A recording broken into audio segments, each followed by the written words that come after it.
مسجد ہے نا، سلام کرو پیارے آقا صلی اللہ علیہ وسلم کو. تو حضرت خواجہ غریب نواز 7ویں صدی ہجری کے بزرگ ہیں. خواجہ صاحب نے حضور کے روزے پر کس کلمات سے سلام پیش کیا ہے؟ فرماتے ہیں آپ نے سلام پیش کیا الصلاۃ والسلام علیک یا رسول اللہ صلی اللہ تعالی علیہ وسلم. تو جب خواجہ صاحب نے یہ سلام حضور کی بارگاہ میں پیش کیا ہے تو حضور کی بارگاہ سے خواجہ صاحب کے سلام کا جواب آیا ہے اور سرکار کو روز انور سے سلام کی آواز آئی. فرمایا وعلیکم السلام یا قطب المشائخ. وجدنا فی شان حبیبہ ان اللہ وملائکتہ یصلون علی النبی یا ایھا الذین آمنوا صلوا علیہ وسلموا تسلیما. الصلاۃ والسلام علیک یا رسول اللہ وعلی آلک واصحابک یا حبیب اللہ. الصلاۃ والسلام علیک یا رحمۃ للعالمین وعلی آلک واصحابک یا خاتم النبیین. مختصر مصلات کے بعد انتہائی واجب الاحترام بزرگوں، دوستوں، ساتھیوں، عزیز طلباء، السلام علیکم ورحمۃ اللہ وبرکاتہ. اللہ رب العزت کا بے پناہ کرم اور احسان عظیم کہ اس نے آج ایک مرتبہ پھر جمعۃ المبارک یہ پرنور و بابرکت ساعت میں عطا فرمائی اور اپنی بارگاہ میں حاضر ہونے کا شرف عطا فرمایا. التجا کرتے ہیں کہ ہم سب کی حاضری کو اپنی بارگاہ میں قبول فرمائیں اور اس حاضری کو ہم سب کے لیے دنیا آخرت میں کامیابی کا ذریعہ بنائیں. آمین یا رب العالمین. ماہ رجب شریف کا آغاز ہو چکا ہے الحمدللہ، اور جب رجب کا چاند پیارے آقا صلی اللہ علیہ وسلم دیکھتے تو آپ یہ دعا فرماتے کہ اے اللہ ہمارے لیے رجب اور شعبان میں برکت عطا فرما اور اب ہمیں ماہ رمضان نصیب فرما. یعنی رجب کے آغاز سے ہی رمضان شریف کا انتظار. پیارے آقا صلی اللہ علیہ وسلم بڑی رغبت سے رمضان شریف کا انتظار کیا کرتے تھے اور اس کی دعائیں رجب سے ہی حضور مانگا کرتے تھے. تو ہم بھی حضور علیہ السلام کی سنت ادا کرتے ہوئے اور آپ کی اتباع میں یہ دعا اللہ کی بارگاہ میں پیش کرتے ہیں کہ اللہ ہمارے لیے رجب اور شعبان میں برکت عطا فرمائے، اور جب یہ بابرکت مہینہ عطا فرمایا تو ہمیں ماہ رمضان بھی عطا فرمائے. چونکہ ہم میں سے کسی کو نہیں معلوم کہ رمضان شریف تک کون زندہ رہتا ہے کون نہیں رہتا، کس کی کتنی حیات اور زندگی ہے. تو جتنی زندگی اللہ نے عطا فرمائی ہے اسے اللہ کی یاد میں اور اطاعت و فرما برداری میں صرف کر لیا جائے تو یہ بہت بڑی نعمت ہے، اور ہمیشہ نافرمانی سے بچنے کی کوشش کی ہے. دوسرا رجب کے آغاز سے ہی چونکہ یہ حرمت والے مہینوں میں اس کا شمار ہوتا ہے، اور پھر اس رجب کے اندر اللہ سبحانہ و تعالیٰ کے بڑے محبوب و مقرر بندوں کے عرس کے ایام بھی آتے ہیں، اور پھر اس رجب کے اندر پیارے آقا صلی اللہ تعالیٰ علیہ وسلم کا ایک عظیم الشان سفر معراج بھی ہے. تو اسی مناسبت سے یہ مہینہ یہ بزرگوں کی یادوں کا مہینہ ہے، اور بزرگوں کو یاد کرنا، اپنے بزرگوں کو یاد کرنا یہ زندہ قوموں کا طریقہ ہوا کرتا ہے. کہ جب بزرگوں کی یاد ہوتی ہے تو ان کے ساتھ آپ کا قلبی تعلق مضبوط ہوتا ہے، نظریاتی تعلق مضبوط ہوتا ہے، اور یہ وہ تعلق ہے جو دنیا کے اندر بھی کام آتا ہے اور آخرت میں بھی کام آتا ہے. آپ نے دیکھا ہوگا کہ ایک سوئی اگر ہم سمندر میں ڈالیں تو وہ سمندر میں تیر نہیں سکتی، بلکہ سوئی ڈالیں تو کیا ہو جائے گا؟ ڈوب جائے گا. لیکن لکڑی کا ایک پورا درخت اگر درخت کاٹ کر سمندر میں ڈال دیا جائے تو وہ نہیں ڈوبتا بلکہ وہ تیرتا ہے. تو جو بڑے بڑے جہاز ہوتے ہیں، خیر اب تو زمانہ تبدیل ہو گیا ہے، یہ جو بڑے بڑے جہاز ہوا کرتے ہیں پھر یہ لکڑی کے جہاز ہوا کرتے تھے، اور اس لکڑی کے جہاز کے اندر بھی ٹنوں لوہا لگا کرتا تھا، لیکن باہر کی جو باڈی ہوتی تھی وہ کیسی ہوتی تھی؟ لکڑی کی ہوتی تھی. تو ویسے اگر لوہے کو ڈالا جائے تو لوہا سمندر کے اندر ڈوب جائے، لیکن اگر اس کو لکڑی کی سنگت مل جائے، چونکہ لکڑی نہیں ڈوبتی تو لوہے کو بھی ڈوبنے نہیں دیتی، لکڑی نہیں ڈوبتی تو لوہے کو بھی، تو گویا لکڑی لوہے کو کہتی ہے کہ تم اکیلے جاؤ گے تو ڈوب جاؤ گے، لیکن اگر میرے ساتھ آ جاؤ گے تو میں نہیں ڈوبتی تو جو میرے ساتھ رہے گا وہ بھی نہیں ڈوبے گا۔ تو یہی کیفیت بزرگوں کے ساتھ تعلق کی ہے۔ ہم اپنے گناہوں کا اتنا بوجھ لاتے ہوئے ہیں کہ ہم تو غرق ہونے والوں میں سے، ہم تو ڈوبنے والوں میں سے، لیکن یہ اللہ کے محبوب بندے، اللہ کے پیارے بندے جنہوں نے اللہ کو راضی کیا اور اللہ ان سے راضی ہو گیا، جن کے ذکر کو اللہ نے آج تک ختم نہیں ہونے دیا۔ یہ ان کی محبوبیت کی سب سے بڑی شان ہے کہ اس دنیا کے اندر بڑے بڑے بادشاہ آئے اور بڑی بڑی بادشاہت اور سلطنتیں قائم کی، اور کئی سو سال تک ان کی سلطنت کا نظام چلتا رہا، لیکن آج کوئی ان کا نام لینے والا نہیں ہے۔ اور یہ اللہ کے بندے جنہوں نے پوری زندگی چھوٹی جھوپڑی کے اندر گزار دی اور اس کے بعد اللہ کی عبادت، ریاضت، مجاہدے اور دین کی خدمت میں ایسے زندگی صرف کی ہے کہ اپنے آپ کو بھلا دیا، ان کی پہچان ہی دین، ان کا تعارف بن گیا۔ تو آج کئی سو سال گزرنے کے بعد بھی ان کا ذکر ختم، نہ صرف لوگ ان کو جانتے ہیں، ان کو پہچانتے ہیں، ان کے مزارات کہاں پر ہیں وہ بھی جانتے ہیں، بلکہ ان کے ساتھ تعلق رکھنے کو اپنے لیے باعث فخر سمجھتے ہیں۔ تو یہ تعلق بالکل اسی طریقے سے ہے کہ یہ تو پار لگ جائیں گے، جو ان کے سنگ ہو جائے گا اسے بھی پار لگا دیں گے۔ تو اس لیے بزرگوں کا ذکر ہمیشہ ہماری زبانوں پہ رہنا چاہیے، ان کے ساتھ اپنا تعلق ہمیں مضبوط سے مضبوط تر کرتے رہنا چاہیے، چونکہ حضور علیہ السلام کا فرمان ہے۔ ایک صحابی رسول آئے، یا رسول اللہ صلی اللہ تعالیٰ علیہ وسلم قیامت کب آئے گی؟ آپ صلی اللہ تعالیٰ علیہ وسلم نے ان سے پوچھا کہ یہ بتاؤ قیامت کا سوال تو تم کر رہے ہو، قیامت کب آئے گی؟ تم نے تیاری کیا کر رکھی ہے اس کی؟ قیامت کا پوچھ رہے تو آگے کب آئے گی؟ تیاری کیا ہے تمہاری؟ انہوں نے کہا یا رسول اللہ صلی اللہ علیہ وسلم تیاری تو کوئی نہیں، یعنی صحابی جو زندگی عبادتوں میں گزارتے ہیں وہ اپنی عبادتوں پہ ناز نہیں کرتے۔ اس کا یہ مطلب نہیں کہ معاذ اللہ ہماری طرح بے عمل تھے کہ نمازیں نہیں پڑھتے تھے، روزے نہیں رکھتے تھے، زکاتیں نہیں دیتے تھے، یا دین کے معاملات میں عمل نہیں کرتے تھے، بلکہ اس کا مطلب یہ ہے کہ وہ کرتے سب کچھ تھے مگر اپنے عمل پر ناز نہیں کرتے تھے۔ اگر ناز کرتے تھے تو نسبت مصطفیٰ پہ ناز کیا کرتے۔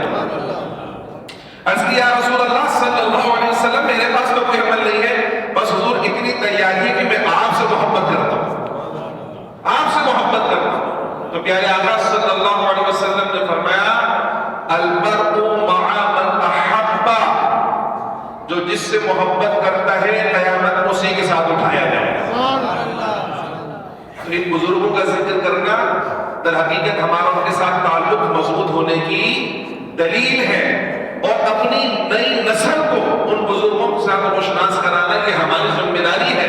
جس طرح ہمارے اسلاف نے ہمیں کروایا، اب ہماری ذمہ داری ہے کہ ان کو بتائیں کہ تمہارے ہیروز کون ہیں، تمہارے بزرگ کون ہیں، تمہارے اسلاف کون ہیں، ان کے نام کیا، ان کا طریقہ کار کیا تھا، تاکہ آنے والی نسلیں بھی بزرگوں کے دائرہ حصار کے اندر آ جائیں، ان کی محبتیں ان کے سینے کے اندر داخل ہو جائیں، کیونکہ اللہ والوں کی جو محبت ہے وہ ایمان کی حفاظت کا ذریعہ ہوا کرتی ہے۔ تو سب سے پہلی نسبت جو اس ماہ مبارک کو حاصل ہے، سلطان الہند حضور خواجہ خواجگان خواجہ غریب نواز معین الدین حسن سنجری چشتی رحمۃ اللہ تعالی علیہ 6 رجب المرجب آپ کے عرس مبارک کی تاریخ ہے۔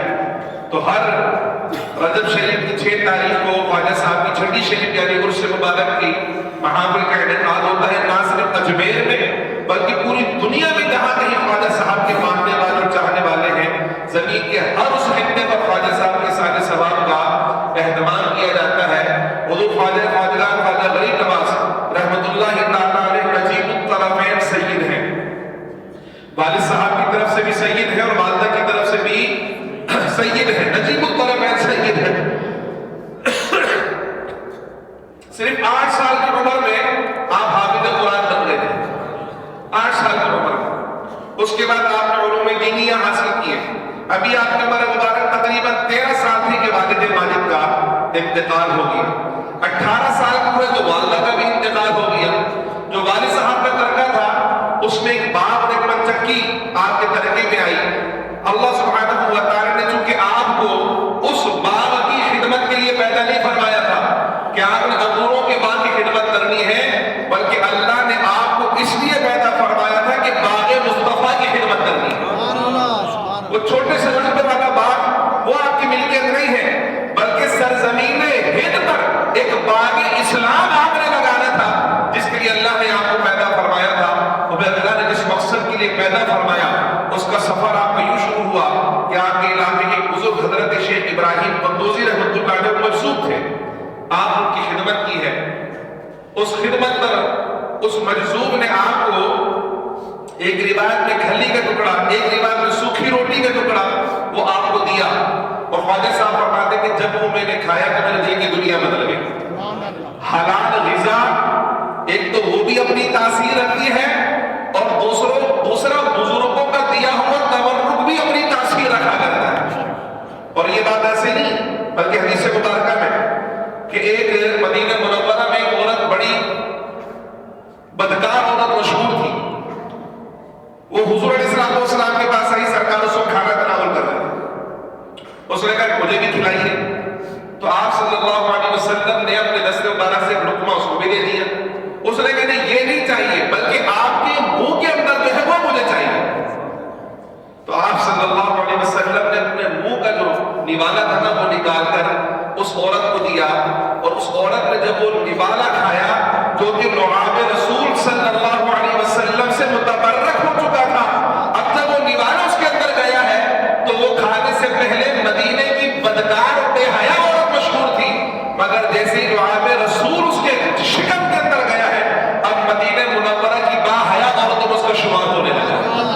تو یہ غذا اپنا اثر رکھتی ہے. حدیث شریف کے اندر اس بات کا ثبوت ہمیں ملتا ہے. اس کے بعد خواجہ صاحب مرشد کی تلاش میں سفر کرتے ہیں.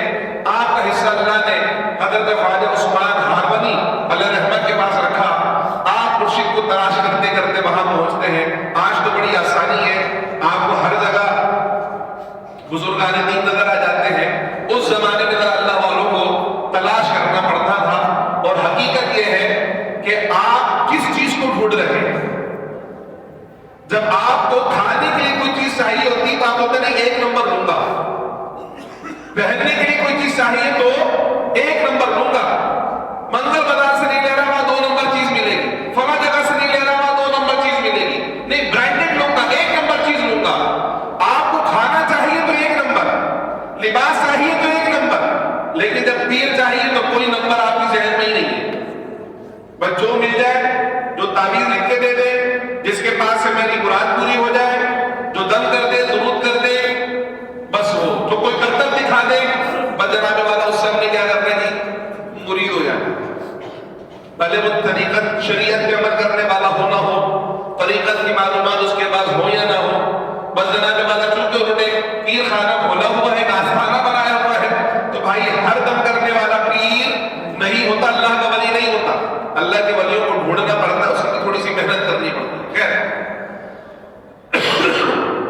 جب حضرت خواجہ عثمان ہارونی علیہ رحمت کی بارگاہ میں پہنچے تو یہ وہ شخصیات ہوا کرتی جو تیار ہوتی ہیں، انہیں تیار نہیں کیا جاتا، یہ تیار آتی ہے. لیکن حضرت خواجہ عثمان ہارونی علیہ رحمت نے آپ کو ایک نشست میں کچھ ریاضت المجاہدے کروایا.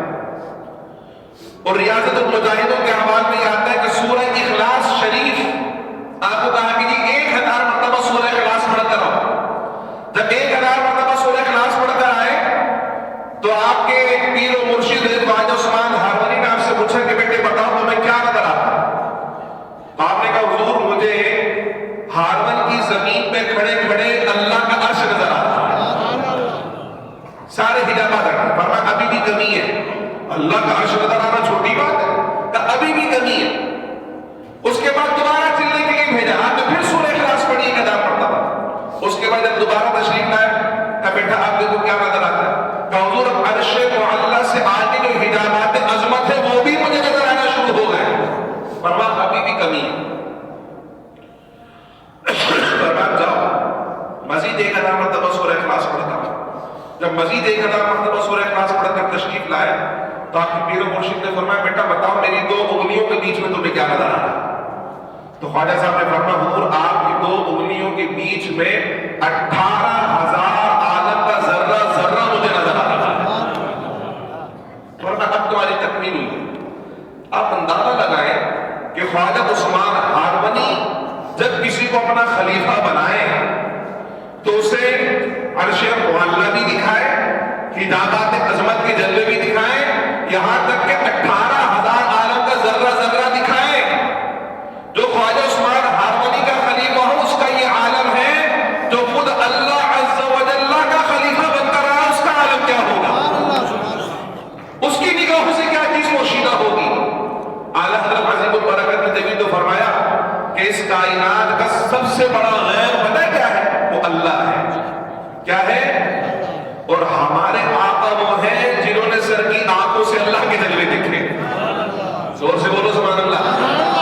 ہمارے آقا وہ ہیں جنہوں نے سر کی آنکھوں سے اس کائنات کے سب سے بڑے غیب کا مشاہدہ کیا ہے۔ جبھی تو اعلیٰ حضرت فرماتے اور کوئی غیب کیا تجھ سے نہا ہو بھلا، جب نہ خدا ہی چھپا تم پہ کروڑوں درود۔ یہ ہمارے آقا کی ذات ہے۔ حضرت خواجہ عثمان ہارونی علیہ رحمہ کی سنگت میں آپ نے اسفار بھی کیے، اور پھر پیارے آقا صلی اللہ تعالیٰ علیہ وسلم کے دربار میں بھی آپ کی حاضری ہوئی۔ آپ کے پیر و مرشد جب آپ کو مکہ مکرمہ خانہ کعبہ کی طرف لے کر گئے تو جو حتیم بنا ہوا ہے اس حتیم میں میزاب رحمت کے نیچے کھڑے کر کر آپ کے مرشد نے اللہ کی بارگاہ میں دعا کی، اے باری اللہ ایک گوہر نایاب لے کر تیری بارگاہ میں آیا ہوں، اسے اپنی بارگاہ میں قبول فرما لے۔ تو فرماتے ہیں کعبۃ اللہ کے کونے سے آواز آئی کہ ہم نے معین الدین کو اپنی بارگاہ میں قبول کر لیا ہے۔ پھر جب پیارے آقا صلی اللہ علیہ وسلم کے دربار میں حاضری ہوئی تو آپ کے پیر و مرشد نے فرمایا بیٹے معین الدین ہم تمہارے نانا کی بارگاہ میں حاضر ہیں، چونکہ آپ سید ہیں نا، سلام کرو پیارے آقا صلی اللہ علیہ وسلم کو۔ تو حضرت خواجہ غریب نواز 7ویں صدی ہجری کے بزرگ ہیں۔ خواجہ صاحب نے حضور کے روزے پر کس کلمات سے سلام پیش کیا ہے؟ فرماتے ہیں آپ نے سلام پیش کیا الصلاۃ والسلام علیک یا رسول اللہ صلی اللہ تعالی علیہ وسلم۔ تو جب خواجہ صاحب نے یہ سلام حضور کی بارگاہ میں پیش کیا ہے تو حضور کی بارگاہ سے خواجہ صاحب کے سلام کا جواب آیا ہے، اور سرکار کے روزے انور سے سلام کی آواز آئی، فرمایا وعلیکم السلام یا قطب المشائخ۔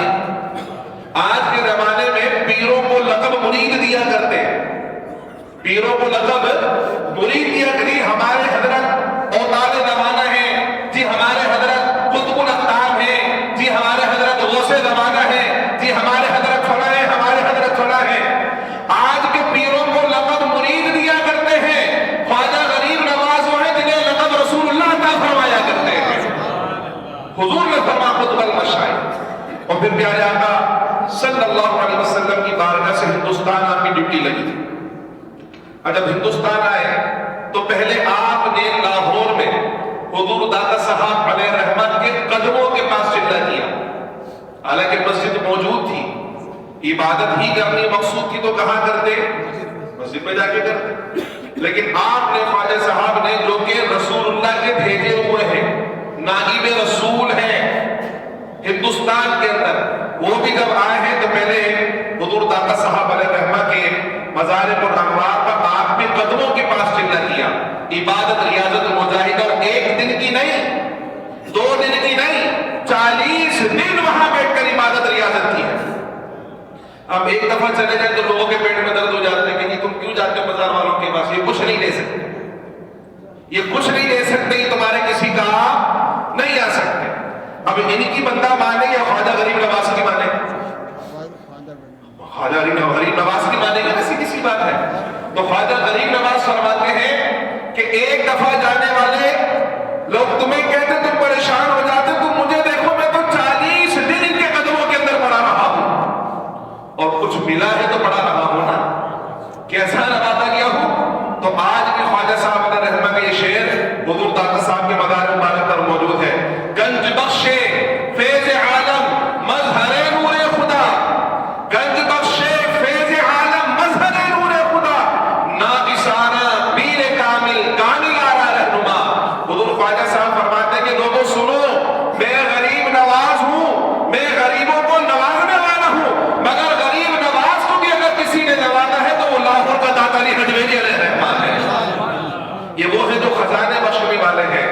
کہ خدا کی ذات کا مظہر بن کر یہاں پر جلوہ گر ہے، اور یہ وہ ہے جو ناقصوں کے پیرے کامل ہی نہیں ہے بلکہ جو کامل بن کر گھومتے ان کے بھی رہنما آپ ہی ہیں۔ اور پھر اس کے بعد آپ ہندوستان کے علاقے اجمیر تشریف لے گئے، اور آپ کی جو تبلیغی مساعی ہے اس کا سب سے بڑا ثبوت کہ راجستھان، گجرات، جے پور، یہ پورا جو علاقہ ہے ہندوستان کا، اس علاقے کے اکثر لوگ جو مسلمان ہوئے ہیں وہ حضور خواجہ صاحب کی تبلیغی مساعی کی وجہ سے مسلمان ہوئے۔ اور بھی بزرگان دین تشریف لے کر آئے، سب نے اپنا اپنا کام کیا، لیکن جو سب سے بڑا کام ہندوستان میں ہے وہ خواجہ غریب نواز رحمۃ اللہ علیہ کا ہے۔ اور پھر یہاں کا آ کر آپ نے ایک ایسا شجرہ نور قائم فرمایا ہے کہ آپ کے بعد پھر ہستیاں ختم نہیں ہوئی، بلکہ آپ نے وہ درخت یہاں پر لگایا روحانیت کا، دین کا، اور ایسا درخت لگایا کہ آج بھی اس کی شاخیں ہری بھری ہیں، اور آج صرف ہندوستان اور پاکستان نہیں بلکہ پوری دنیا کے مسلمان اس درخت کا پھل کھا رہے ہیں۔ وہ سلسلہ چشتیہ کی شکل میں، سلسلہ چشتیہ کی مختلف شاخوں کی شکل میں آج جگہ جگہ اللہ کی ضرب دھان لگتی ہوئی نظر آ رہی ہے۔ تو بر صغیر پاک و ہند میں سب سے زیادہ کام کرنے والے حضور خواجہ غریب نواز، اور پھر آپ کے خلفاء ہمیں نظر آتے ہیں۔ خواجہ غریب نواز رحمۃ اللہ علیہ کے مساعی زمینہ کا عالم یہ کہ آپ کے سیرت نگاروں، تذکرہ نگاروں نے لکھا کہ بر صغیر پر مغلوں نے 1000 سال حکومت کی ہے تقریباً، اور ان کی تاریخ اگر پڑھ کر دیکھی جائے تو کئی بادشاہ گزرے، لیکن کسی بادشاہ کے حالات زندگی میں نظر نہیں آتا کہ اس نے مسلمان بھی کیے ہوئے ہوں۔ اس نے صرف سروں پر حکومت کی ہے، لوگوں کے سروں کو جھکایا ہے، مگر خواجہ غریب نواز سلطان الہند پر ان کی حکومت کا عالم یہ ہے کہ انہوں نے صرف سروں پر حکومت نہیں کی بلکہ دلوں پر حکومت کی ہے۔ یا ہزاروں سال حکومت کرنے والے چند 100 لوگوں کو مسلمان نہ کر سکے، مگر خواجہ صاحب رحمۃ اللہ علیہ نے دین کا ایسا روشن چراغ کیا ہے کہ خود آپ کے زمانے مبارکہ میں 90 لاکھ سے زائد ہندوؤں کو آپ نے مسلمان کیا ہے۔ اور یہ کوئی ایک ہوتا ہے کہ نہیں بس بول کر چلے گئے، حقیقت ہے کہ نہیں ہے؟ یہ حقیقت ایسی حقیقت ہے کہ جسے صرف مسلمانوں نے نہیں بلکہ انگریز محققین نے بھی قبول کیا ہے، اور کہا کہ جب بادشاہ اپنی راجدھانی سے اترتا ہے، مسند سے اترتا ہے، جب وہ مر جاتا ہے اس کی جگہ دوسرا بادشاہ آ جاتا ہے، جب دوسرا بادشاہ آتا ہے تو اس کا سکہ چلنا شروع ہو جاتا ہے، جب وہ مرتا ہے تو تیسرا بادشاہ اس کی جگہ آ کر بیٹھتا ہے، اس کا سکہ چلنا شروع ہو جاتا ہے۔ تو انگریز محقق لکھتا ہے کہ ہندوستان میں بڑے بڑے راجے مہاراجے آئے، ہر بادشاہ جب اترا اس کی جگہ دوسرا بادشاہ اس کا سکہ چلنے لگا، مگر میں نے ہندوستان میں ایک بادشاہ ایسا بھی دیکھا کہ ہزاروں سال گزر گئے اس کا سکہ آج بھی چل رہا ہے، اور وہ کون نے کہا؟ وہ اجمیر کے خواجہ غریب نواز رحمۃ اللہ تعالیٰ ہے، جہاں آج بھی بلا تفریق رنگ و نسل و مذہب صرف مسلمان اپنی عقیدتیں پیش نہیں کرتے ہیں بلکہ مسلمان بھی جا کر حاضری دیا کرتے ہیں، ہندو بھی جا کر حاضری دیا کرتے ہیں، عیسائی بھی جاتے ہیں حاضری دیتے ہیں، غریب جاتا ہے وہ بھی سلام پیش کرتا ہے، مملکت کا رئیس جاتا ہے وہ بھی آپ ہی کو سلام پیش کیا جاتا ہے، اور اس کو اپنے لیے سعادت سمجھتا ہے۔ ہماری خوش نصیبی کہ اللہ نے ہمیں بزرگوں کی نسبت والا رکھا۔ اللہ کی بارگاہ میں آپ کا مقام یہ ہے کہ جب آپ کا وصال ہوا تو آپ کی پیشانی پر ایک عبارت لکھی ہوئی ظاہر ہوئی، اور وہ عبارت کیا تھی؟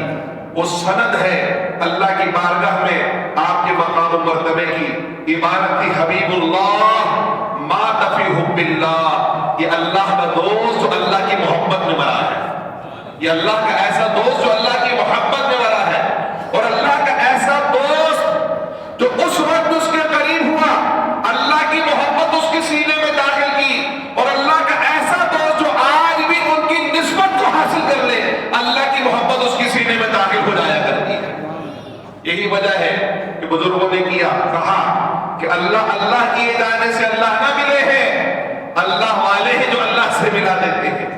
ان کے ساتھ تعلق قائم کرنا در حقیقت اللہ کے ساتھ تعلق قائم کرنا ہے، چونکہ اب یہ اپنی ذات میں کچھ نہیں ہے، اگر یہ ہے تو اللہ عز و جل کی صفات کا مظہر ہے، یہ ہے تو اللہ کی شان محبوبیت کا مظہر ہے، ان کا ملک در حقیقت اللہ کا قل هو یہی اللہ والوں کا طریقہ رہا کہ جو ان کے پاس آتا کہ اسے صرف اب اس کی زبانوں پر اپنا نام تھوڑی جاری کرواتے تھے. اس کی زبانوں پر اگر کسی کا نام آتا تو کس کا نام آتا تھا؟ اللہ کا نام آتا تھا. اور یہ درس ہوتا تھا بیٹا زبان میں بھی اگر نام ہو, زبانوں پر اگر نام ہو تو اللہ کا نام ہونا چاہیے, دل کی دھڑکنوں میں اگر نام ہو تو اللہ کا نام ہونا چاہیے. یہ بزرگوں کا طریقہ رہا. آج ان بزرگوں کے آراز کے ایام چل رہے ہیں. بہترین طریقہ یہ ہے اپنے بچوں کو بٹھائیں, اپنے بچوں کو تھوڑا سا وقت دیں اور بچوں کے ساتھ بیٹھ کر بزرگوں کی باتیں کریں. انہیں بتائیں کہ غریب نواز کون تھے, انہیں بتائیں کہ معین الدین کون ہے, انہیں بتائیں کہ غریب نواز کیوں کہتے ہیں, ان کو بتائیں کہ آخر آج تک ان کا نام کیوں جاری و ساری ہے. اور پھر اپنے بچوں کے ساتھ بیٹھ کر ایک مرتبہ سورہ فاتحہ کم سے کم اور 3 مرتبہ سورہ اخلاص پڑھ کر ان بزرگوں کو اصالے ثواب کر دیجیے. کھانا تو آپ کے گھر میں پکے گا ہی نا رات کا کھانا, تو وہ رات کا کھانا کھانے سے پہلے فاتحہ کر لیں, اسی کھانے کو سامنے رکھ کر, تاکہ بچوں کو پتا چلے کہ ہم وہ ہیں جو اللہ کے ولیوں سے محبت کرنے والے ہیں. ہمارا نظریاتی تعلق اللہ کے محبوب بندوں کے ساتھ جڑا ہوا ہے, اور ان کی محبت یقیناً جیسے سرکار کا فرمان ہے جو جس سے محبت کرتا ہے حشر اسی کے ساتھ ہوگا. ان کی محبت اگر سینے میں رہی تو انشاءاللہ ہماری خوش نصیبی ہوگی کہ یہاں جن خواجگان کا ہم نام لیتے ہیں انشاءاللہ روز حشر ان کے جلوے بھی ہمیں نصیب ہوں گے. اللہ کریم ان بزرگوں کی نسبت کی قدر کرنے کی توفیق عطا فرمائے اور خوب اصالے ثواب کرتے رہنے کی توفیق عطا فرمائے. چاہے ان بزرگوں کا نام لینے والے دنیا کے اندر بنایا تو اللہ قبر و حشر میں بھی بزرگوں کا ہمیں ساتھ عطا فرمائے. آمین. وما علیہ الا البلاغ المبین. یہ اعلان